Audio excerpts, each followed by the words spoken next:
What's up guys, MGH here. Welcome back to another FIFA 21 career mode video. Today we're going to be discussing the Youth Academy. There's been quite a few changes. First of all, a massive thank you to the EA Game Changers Network for allowing me to play this game early and upload videos to you guys. And also, this is an early build. This is not the final product. Let's go ahead and start off the new career mode. So again, we're just going to go with Arsenal. It's my team, of course. Now, you don't have to enable anything in this part of the menu, but what I will do is I think we'll leave it on loose just because why not disable international manager offers. We don't want to do that. Now, one thing I should explain is the catalogue that's in FIFA is gone. You know the EAFC, I think they called it, catalogue, where you could redeem things like boots, kits, but also you could redeem scouts, you could redeem coins for Ultimate Team. That is now gone. And you're probably thinking, well, hang on, that means I can't scout a future star. So, yeah, you're right. They've removed the option to scout a future star, but they've introduced something new, which is even better. And I'm going to explain exactly what that is. Basically, whenever you start a new career mode, you will have a scout and a bunch of players already there, randomly generated. So what we're going to do is, let's just save over this file here. What you'll find is a bunch of random players from different nations, all with random potentials. I mean, realistically, you're going to find one or two very good players, one or two stinkers, one or two average players. But if you pre-order the game, and I don't know if it's still available, it might be, so you might want to double check this, but if you pre-order the game, you get a specific thing called a Homegrown Talent. And that means there will be at least one superstar young player in your youth academy when you start the career mode, and he will be from your home nation, the league that you're in. So because I'm doing an Arsenal career mode, this Homegrown Talent will be an English player. If you're playing over in Spain with Real Madrid, he'll be Spanish. You kind of get what I'm saying. So we'll skip the pre-season tournament. We don't need to do that. And you'll notice, you know, I haven't cut anything. We are going straight into the career mode. If I go over to my office and go down to my youth staff, you will notice that we do have Ewan Hill. He is a 4-star experience, 5-star judgment scout. He is available and ready to go. If you want to scout another one, you can. Basically, what this means is you are avoiding that kind of 3-4 week build-up to actually finally getting some youth players from previous FIFAs. You know, you'd have to hire the scout, send out the scout, and then wait for your first report. Now, you don't have to. It's already set up for you with one scout, and if I back out here and go into the Youth Academy, you'll see straight away we've got a couple of players here. Do we have any English players? We don't. So that just shows you that we don't have the Homegrown Talent in this beta build. However, if you've pre-ordered the game and you've selected the one that gives you the Homegrown Talent feature, then you will, in this case, have an English player with a massive potential. I think it would be typically between 74 and 94 at first, but as you scout him further, you'll realise very quickly he's probably an 85 to a 94 rated player, and then suddenly he's 88 to 92. They become better and better and better. And of course, you could argue that it's a little bit overpowered if you've pre-ordered this and you get that every single save. Of course, it is up to you if you want to use that player or not. You can just simply release. So for example, let's go ahead and release Mansilla. Let's say he is the Youth Academy player that you've been given from the Homegrown Talent. You can just go ahead and release. It doesn't matter. So this is a great feature, not only because you skip that time, but also because it might be that your squad is quite small, quite thin, not much depth, and you can go ahead and sign up a few really good players as long as they are 16 or more. So, for example, this 15-year-old Morelles, we will not be able to promote him because he is too young. However, we have Mansilla here. He is 57 rated. That's another positive. You already know their stats. You already know how good they are. He is the best player here that I can actually sign up, although Phillips, I guess you could say, is even better, actually. How did I not see that? So Phillips is a left midfielder and a cam. He is left-footed. And bear in mind, you know, straight away I've noticed that he has rubbish attacking work rate and defensive work rate. His skill moves are bad. Typically, at this point, we'd be really disappointed if this was an old FIFA. We'd probably release him, and it's hard luck. We didn't get lucky. Well, not in FIFA 21 because as you've seen in the videos I've already made and as I'm sure you've read and you've seen with all the release information, you can now train all of these elements. You can improve his skill moves, his weak foot, his work rates. You can improve his stats in general and of course you can change their positions. So we're going to go ahead and sign up Emir Phillips from Wales. We will promote to the senior team. Should we take Mancia as well? He is also left-footed, also a attacking player. He's got better work rates. I'm not so sure I want to take him up at this point. But quite clearly, our best player is Javier Morelles. He has a potential of 76 to 94, left-footed. He's got very decent skill moves and weak foot. I would definitely try and improve the skill moves. And not the best work rates, but still very usable. His stamina and strength are a little bit low. But to be fair, that, again, it just doesn't matter. You can actually do the development plan before you've even signed the player. So, for example, if I'm worried that his strength and stamina isn't great, then, of course, you want to find a growth... what's the word? Plan. I guess it is a plan. A growth plan that suits it. Obviously, if you want to change his position, you can do that as well. I think he probably suits Cam, to be fair. So we will go with something that improves his stamina and strength if possible. So both these two do his stamina. We can't do his strength unless we go on balanced. So I guess we'll just go ahead and do balanced for now until his strength is at a better level. And then maybe I would switch over to one of these. However, if I change his position to maybe a centre midfielder, maybe that will improve his strength. CDM will, of course. CM does not. What about left midfielder? That doesn't. Maybe centre forward? Nope, it doesn't do that either.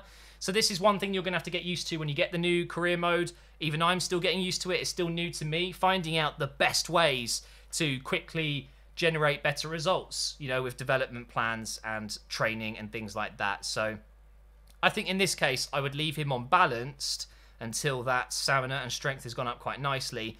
And then, to be fair, I'd probably put him on... maybe Dynamo. That goes with his stamina, but his dribbling and his pace would go up. And also his skill moves in the top right corner. He's 9 weeks away from hitting 65, by the way. So you can always see how your players are progressing. But anyway, we signed up a player. Let's go ahead and jump into the squad page. You would have noticed as well, by the way, they have a new face system. They do look a little bit better, in my opinion. The faces that you get don't look so rubbish.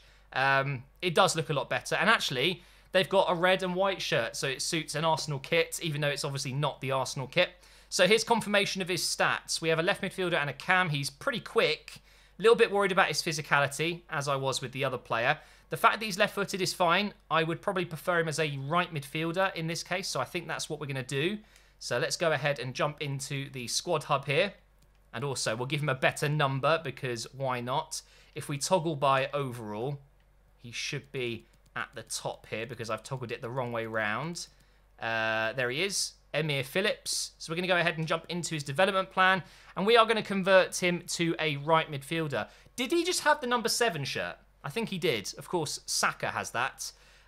So his stamina isn't as low as I would normally worry about it being so low. If he was 50 or so, I'd worry about that. That will just naturally go up. So I think I would like to do other things. So actually, a lot of these do his stamina anyway. I didn't even realise that. Most of these do stamina anyway.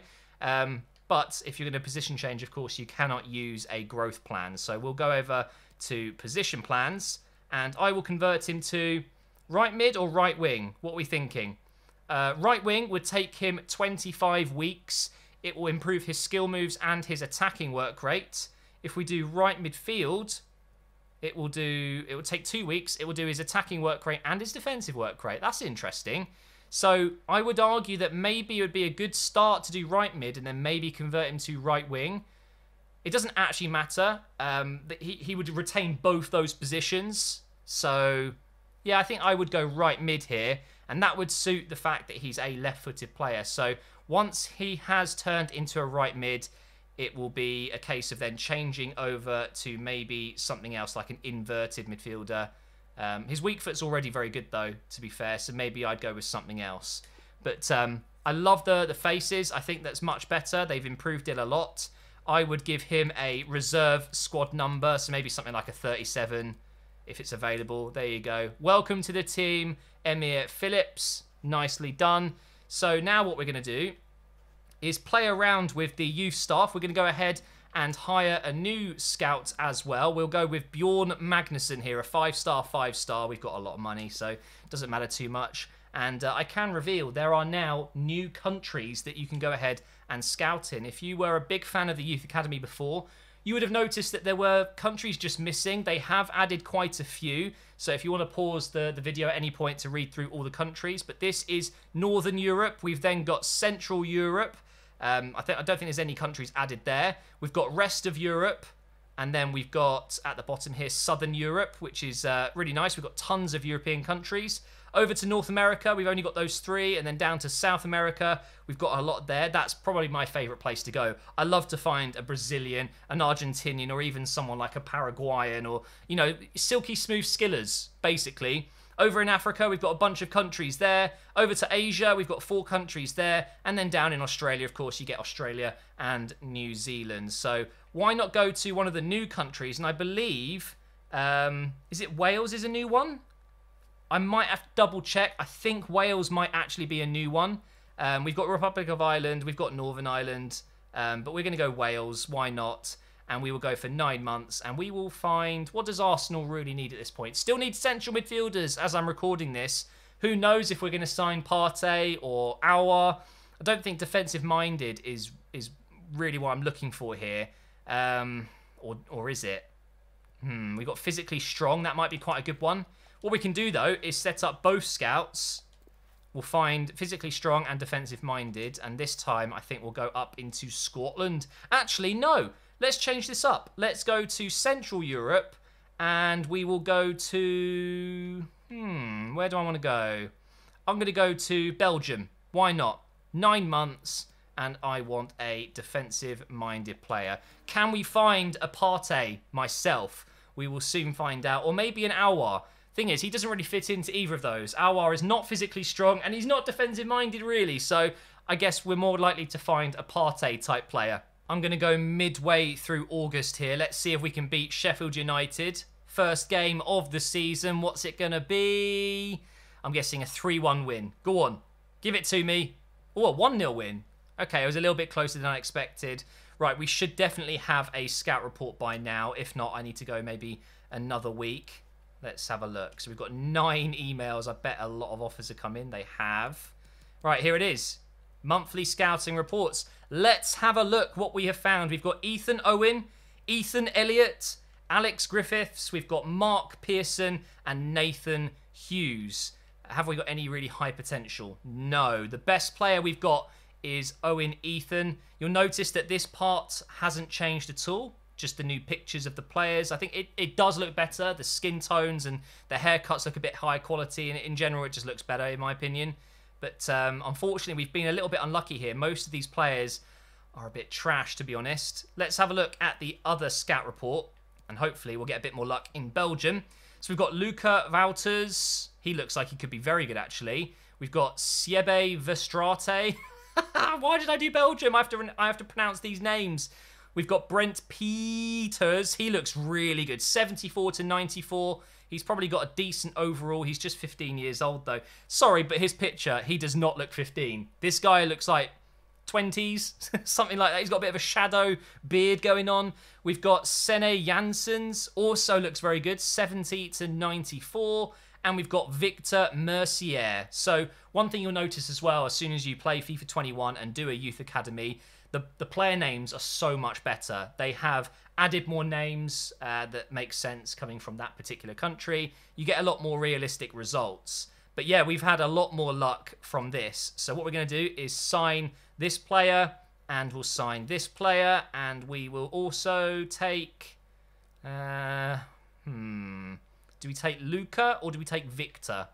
I think we take Luca. Why not? So that's a couple of players. We'll scout the rest. You never know. They could come okay. So now if we go back into... That's the wrong way. Let's go back into the Youth Academy. You'll see they've been added in here. And we can have a little look more in depth at their stats. Now, one thing I wish they would just change is the fact that they've always got their shirt tucked in and they've been given default black and white boots. Can we not just have random generated shirt tucked inness and different boots as well. Obviously, it doesn't really matter. I've seemingly got a lot of left-footed players so far. Look at this. So left-footed, left-footed, left-footed, left-footed. I believe there was 2 other left-footed players before, and now we've got just a couple of right-footed players. Unfortunately, we do not have any 5-star skillers, I don't think. But what I can tell is that it's not always 1-star skill moves, 1-star weak foot, low work rates. They've definitely improved that as well. I know that's been a problem for quite some time now. The Youth Academy players just always having bad stats, bad skill moves, bad weak foot, bad work rates. But now, even if it does happen, it's not actually a bad thing because you've got development plans. You can actually change these things. But in general, this is looking much more balanced. We've got a central defensive midfielder. This is the beauty of actually signing the players on. You do get to see what position they're actually playing. Brent Peters turns out to be a wing-back, which is a little bit disappointing, but still could be worthwhile keeping hold of. Kevin McEvoy, right wing, of course. And then we've got Al Nubi there, centre forward. Al Nubi, what a name. Is it me or does he look a little bit like Will Smith as well? The eyes are so Will Smith. But this is the Youth Academy, guys. There are some improvements, nothing crazy. But honestly, it's about the development plans. That's what's changed the Youth Academy the most. Being able to edit these players by training them instead of using mods on PC or just deleting them on console and hopefully getting more lucky next time. Of course, you can still edit the player's appearance and things like that if you go to, I believe it's the squad tab, isn't it? Yep, and then you can jump into edit players. Let's have a quick look at what you can do here. By the way, it instantly takes you to your club, I believe, because it's gone straight to Arsenal, or it's just because it's the Premier League and Arsenal are the first letter in the alphabet. I don't know, but let's go ahead and have a look. What was my player's name? When I see it, I'll remember it. Hang on. Still looking for him. It's not Matt Smith. It's E. Phillips, isn't it? Matt Smith is actually one of the Arsenal players. So we can change his... can't change any of that, of course. We can change his kit style. So we can go untucked. That's looking a bit better. We can change his boots. Of course, this is all subject to change. This is not a finished product. And we can add boots, gloves, wrists. Can we add a helmet? That'd be cool. I don't think so. But yeah, we can adjust it a little bit. Same as before, really. It would be nice maybe if you get a Youth Academy player to see if their height's going to change, and maybe it could show you where it will change to, or maybe you could adjust whether they're bulky, thin, average. You know, maybe you could just adjust little bits before you sign them, but maybe you don't need it. But there you go. That is the Youth Academy doven into a little bit, if that's even a word. Hopefully you guys are enjoying these videos. It's great fun to make them. I cannot wait for the full game to release. Thank you for watching, and I will see you next time.